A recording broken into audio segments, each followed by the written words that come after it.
Hey guys, Luke99 here with an introduction to my MOC project that I've been working on, Frankenstein's Castle.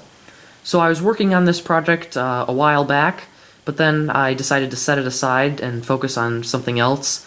And so I boxed up the actual MOC and I kept the figures on display in good condition. And so since Brickworld is getting closer and closer, Brickworld Chicago, I displayed there last year, and since it's coming up pretty soon, I decided if I want to display, I gotta get some stuff done. And so I decided to break this back out. I was working on this a while ago, but luckily it stayed intact and everything. So basically, the MOC Frankenstein's Castle is right here. It's on 6 48 by 48 base plates, 3 long and then 2 wide. And we've got the minifigures over here, a collection of monster figures. We'll get to those, but the actual build itself. So I started with the rock work here. I added this little bridge here for boats to pull up, and then I made the path and all of this greenery, which took a while, trust me, but it was worth it. And so also for this MOC, I'm gonna probably try to listen to what the fans have to say if you guys would like to get involved with a project of mine, because I have a couple questions. So here, first of all, by the rock area, obviously I said that boats were going to pull up here. I'm still just trying to decide what I'm going to do for the water. I'm pretty sure I'm going to do the technique of just studs dumping, where I get a bunch of 1x1 round trans blue studs and just put them in there, and then build up a little border wall here with those pieces. The question I have for you guys is, would I, or should I, go with a trans light blue or a trans dark blue for the studs? The dark blue would probably clash a little bit more with the green and brown, but it would look kind of darker water. And then the light blue would kind of make it pop out more. So just let me know what you guys think. I'd be open to hearing some opinions, maybe so I can lock that in and get that done. Up here, the greenery, which took quite a while. We've got basically, I think, 4 different main features.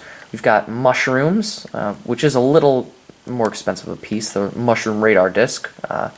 End up getting those from the Netherlands. So we've got the mushrooms, we've got the trees. These are the smaller trees.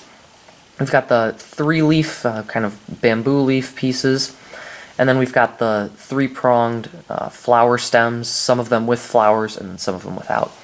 And I did that for the entire area, except obviously for that, which is going to be the castle, which I am going to need to get on doing. So, got the greenery here, and if you notice, it's probably easier to tell on the path. There's a little bit of a slope up. I think 2 studs total it is. The green also follows the same path, just to give it a little bit more, I don't know, depth, I guess. So we've got all the way around on all 4 sides of the castle. A little path leading up. I think that's kind of cool.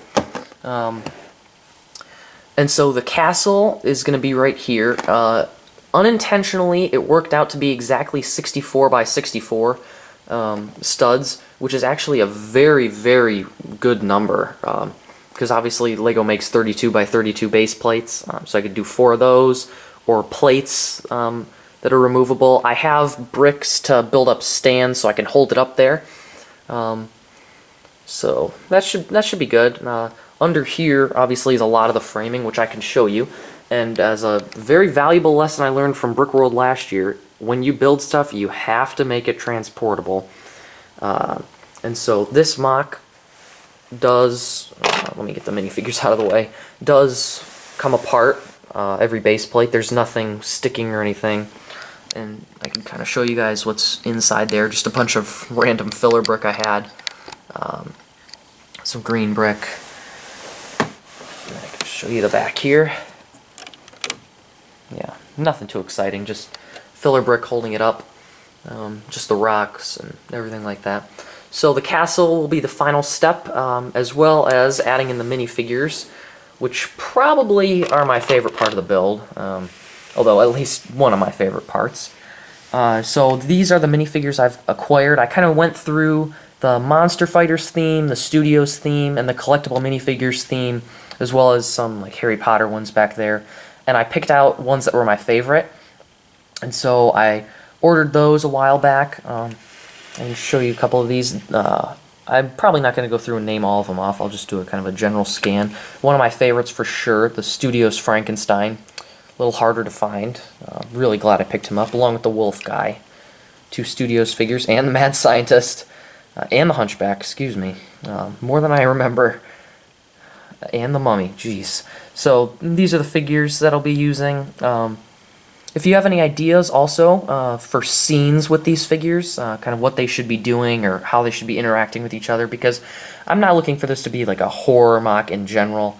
There's going to be some funny scenes, and getting into that, we've got ghosts, the happy and kind of the spooky ones, I guess, and skeletons, the random guy from Toy Story that I happen to have. Don't know if I'm going to use him. Skeleton horse, probably for the Headless Horseman. Fluffy, the Harry Potter dog, an awesome find, very good condition. Probably one of my favorite, I don't know if you would call this a piece or not. He's very cool. We also got the Harry Potter troll. And then 5 figures in the back, non-Lego licensed, but Freddy Krueger, Saw, Scream, Jason Voorhees, and Michael Myers.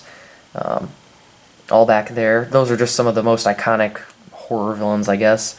And so I decided to make a scene with them. Not 100% sure what it's going to be, but you guys will know. And then back here, just some random pieces, lots of skulls, just white heads, potions, everything like that. Connecting fire, very cool. The older style, where it has the 2 prongs at the bottom.